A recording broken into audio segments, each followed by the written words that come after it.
in ya fasa zuwa kotun ya ma ta dauke shi da tabiran mu za mu kana banza magana ofi je kotun ina wuni ina gajiya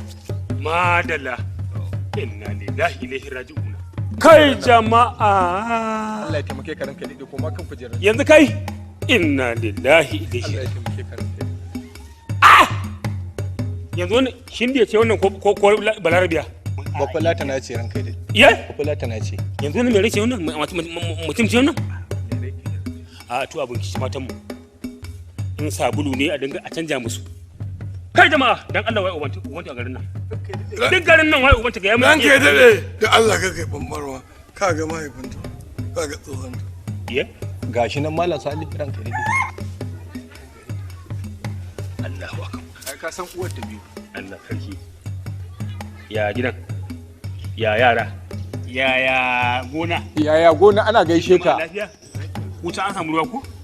Allah sa takin nan da aka zo rabawa kun samu ana tambayar ka ya jikin shi baban ka bai da lafiya ne ayo kuma tunda shi ba shi lafiya kuma Allah na tuba kuma an samu abin da ake bukata ko ba haka ba ai an zama daya yanzu abin da ne maka dan Allah dauko ko kara ko barandami ya tarafka ta ya rafke ni haramun ne ya labo ya rafke ni kai ba kai komai ba ni ne Allah ya tamke ka ranka dade dan Allah dan annabi kai ba komai ai ni kalau nake kai jama'a